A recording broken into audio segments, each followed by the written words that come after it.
Hola hermanos, el día de hoy, 22 de febrero del 2021 y todos los 22 de febrero de cada año celebramos la Cátedra de San Pedro.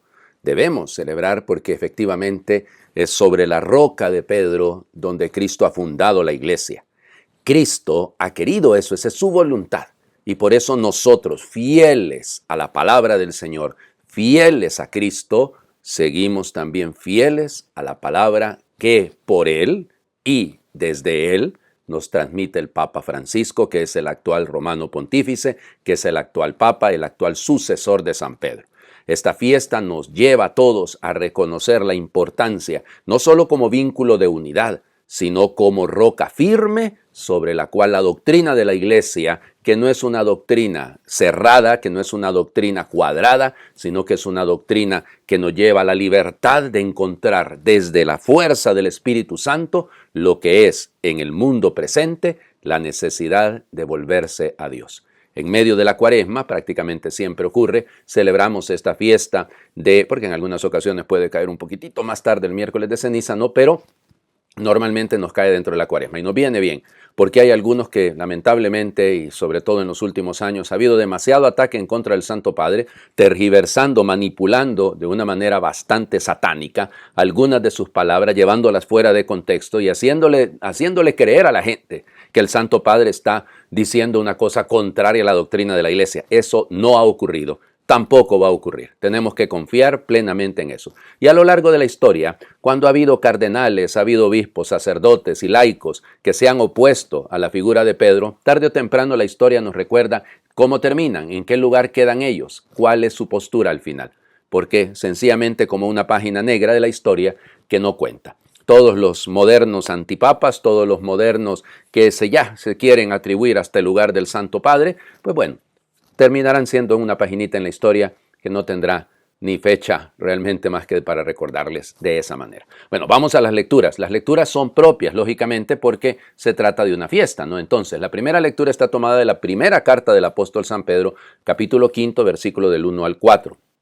Hermanos, me dirijo ahora a los pastores de las comunidades de ustedes, yo que también soy pastor como ellos, y además he sido testigo de los sufrimientos de Cristo y participante de la gloria que se va a manifestar. Apacienten el rebaño que Dios les ha confiado y cuiden de él no como obligados por la fuerza, sino de buena gana como Dios quiere, no por ambición de dinero, sino con entrega generosa, no como si ustedes fueran los dueños de las comunidades que se les han confiado, sino dando buen ejemplo. Y cuando aparezca el Pastor Supremo recibirán el premio inmortal de la gloria. Palabra de Dios. Te alabamos, Señor. Bueno, fíjense la clave detrás de todo esto, ¿no? Pedro, yo pastor también como ellos, habla desde su experiencia pastoral, nos está queriendo invitar a los pastores de las comunidades que él, ¿de dónde parte? Yo he sido testigo de los sufrimientos de Cristo, yo he sido testigo de la gloria, probablemente está hablando también de lo ocurrido en el Tabor, ¿no? Con la transfiguración, pero indistintamente su experiencia de Cristo es la que lo vuelve pastor. No me vuelve pastor, no me vuelve responsable de una comunidad un título, no me vuelve responsable de una comunidad lo que yo sé, sino mi participación en el sufrimiento de Cristo, el tener el olor a oveja, como dice el Papa, ¿no? La conciencia de ser un pastor en medio de un pueblo que sufre y sufriendo con ellos, vive la experiencia de Cristo. Por eso dice, apacienten el rebaño. Primero, seamos honestos, el rebaño es de Dios, no es mío. Esta parroquia, la responsabilidad, no son mías, son de Dios, que se me han confiado para cuidar de ellos, no obligados a la fuerza, sino de buena gana. Ay, si ya se volvió una profesión esto, si ya se volvió una tarea, si se volvió, qué sé yo, no sé, cualquier palabra que ustedes quieran encontrarle a esto, ¿no? Es que no es obligado, o sea, me obliga el amor, ¿no? Pero nace de buena gana, ¿ya? Y claro, ejerciendo este don que hemos recibido, de tal manera que los intereses económicos, los intereses de poder, por eso no actúen como dueños. Miren, que lo he visto yo, vamos, tantísimas veces cuando aparecen sacerdotes. A mí me resulta sumamente simpático, ¿no? Usted le pone de párroco en algún lugar, lo coloca y empiezan a cambiarlo todo. Todo, el que estuvo antes, ese, a saber quién era, porque no existe. Llegan a cometer barbaridades, ¿no? Y uno dice, ¿por qué hacen esto? El rebaño no es suyo, Señor. El rebaño le pertenece a Cristo y a usted se lo han confiado para que lo apaciente. Usted no es dueño. Entonces, y esto es fundamental, ¿no? ¿Por qué? Porque cuando aparezca el pastor supremo, cuando aparezca Cristo, Señor, esto me confiaste, esto te entrego. Esto me diste, te doy tantos talentos de más.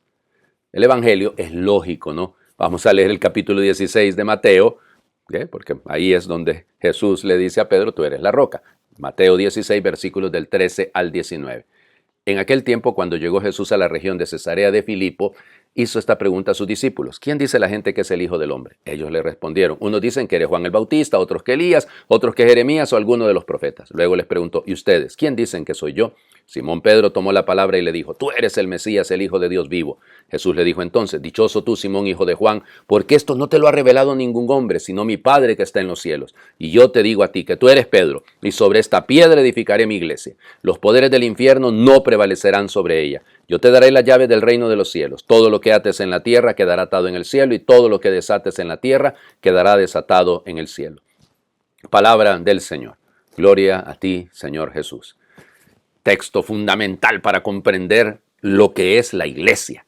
La iglesia que vive, nace del conocimiento de Cristo. ¿Quién soy yo? Es mi relación personal con Él que me lleva a darme cuenta que mi respuesta a esto no es la respuesta individualista, es la respuesta que nace de la tradición de la iglesia. ¿Quién es Cristo? Aquel que la iglesia, los apóstoles, porque es iglesia apostólica, me ha revelado, me ha dado a conocer. Esa es la clave. Este es el Señor, el que la iglesia me ha dado a conocer. Él es el Maestro. Y yo por eso sigo al Maestro que me invita que tenga la misma fe de Pedro.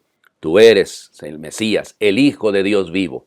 Yo también tengo que llegar a este conocimiento que no solamente es intelectual, sino que nace, insisto, de ese encuentro, de ese contacto con Él.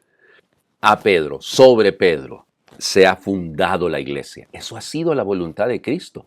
Ese ha sido su deseo. Yo te digo hoy que tú eres Pedro. Sobre esta piedra edificaré mi iglesia. Sí, es la iglesia de Cristo, hombre, no es la de Pedro. Es la iglesia de Cristo. Claro que sí. Y Pedro lo que hace es contribuir a que sea cada vez más la iglesia de Cristo. Y eso es lo que el Papa hace. Si ustedes recorren la vida del Santo Padre, del Papa Francisco, de los últimos papas que hemos tenido, de Benedicto XVI, de todos, ¿no? Evidentemente, nos daremos cuenta de esto, ¿no? O sea, un San Juan Pablo II, un San Pablo VI, un San Juan XXIII, un Pío XII. O sea, ¿de qué nos hablaban? De Cristo. Y de un Cristo vivo, de un Cristo que quiere estar en medio de su pueblo, transformando este pueblo. Por eso, cuidado, ¿ves? A Él se le ha dado el poder de las llaves. Ha sido a Pedro y a sus sucesores a los que se les ha confiado esta misión, esta tarea. Contribuyamos nosotros, no estorbemos, hombre. No dividamos la iglesia. Las fuerzas del infierno no prevalecerán sobre ella. Y hay mucho de satánico, insisto, cuando dividimos la iglesia, cuando nos gustan los likes que nos dan en los tweets, cuando nos gusta que nos alaben y nos reconozcan. Eso, Señor, no es la vida de la iglesia, eso no es la vida de la fe. Usted no anda buscando su provecho, más bien anda buscando ese provecho, sino la voluntad de Cristo. Esa es la que importa. Las fuerzas del infierno no prevalecerán sobre ella. Les invito a hacer oración por el Papa, ¿les parece? Oh Jesús, Rey y Señor de la Iglesia, renuevo en tu presencia mi adhesión incondicional a tu vicario en la tierra, el Papa. En él tú has querido mostrarnos el camino seguro y cierto que debemos seguir en medio de la desorientación, la inquietud y el desasosiego. Creo firmemente que por medio de él tú nos gobiernas, enseñas y santificas, y bajo su cayado formamos la verdadera iglesia, una, santa, católica y apostólica.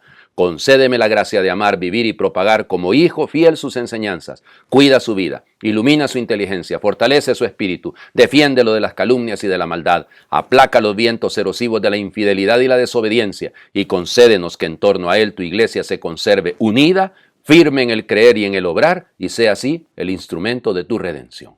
Amén. ¡Viva el Papa! ¡Viva el Papa! Lo nuestro es amar, servir a Cristo en la iglesia fundada sobre la roca de Pedro, que es el Papa. Así que seguimos adelante. Muchas felicidades, lógicamente, porque también es un día lindo para celebrar nuestra fe.